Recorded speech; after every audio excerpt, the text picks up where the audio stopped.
খাদিজাকে উপহার দিতেছি, কিন্তু শোনো, খাদিজা বলছেন মুহাম্মদ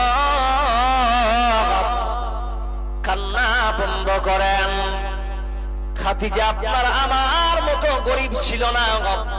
খাদিজা 40 মণ স্বর্ণের মাল কিনছিলেন, বলুন সুবহানাল্লাহ। সেই খাদিজা বলছেন মুহাম্মদ আপনি চোখের পানি মুছে দিন, আপনার মা নাই, বাবা নাই, সম্পদ নাই, বাড়ি নাই, কিছুই নাই। আমি খাদিজা আপনার স্ত্রী বললাম, আপনার স্ত্রী বলতেছি আমার যাবতীয় সব সম্পদ স্থাবর আমি আপনার হাতে সব দিয়ে দিলাম, বলুন নারে তাকবীর। আর এখনকার বাজারে লক্ষ্মীর ভান্ডারের টাকা যদি স্বামী একটু বিপদের জন্য চাইতে দিবে, বলছে মাথা খারাপ, হিসাবের বাইরে চলে যাচ্ছে, বলবে কি বলবে না?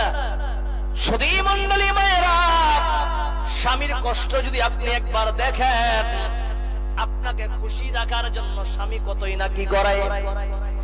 40 ডিগ্রি গরমে আপনার স্বামী ফোনলাইন রোডে কাজ করতে গেছে, কারণ আমার স্ত্রীকে ঠান্ডা রমজানের মাস, এই রমজান মাসে সন্ধ্যার সময় ইফতারির সময় ছেলেরা মেয়েরা সবাই মিলে যেন শরবত না করে জুসকে আমরা ইফতার করি, বলুন ঠিক না বেঠিক?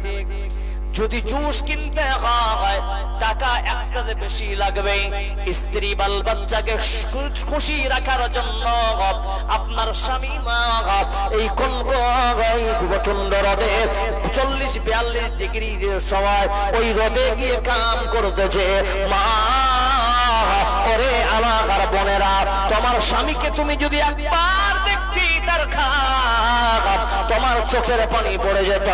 এইরকম কষ্ট করে করা, তোমার মুখে হাসি ফোটানোর জন্য তোমার স্বামী কষ্ট করা। কিন্তু মুসলমান ও মুমিন শুনে, আজকে স্বামীকে অনেকেই ভালোবাসে না।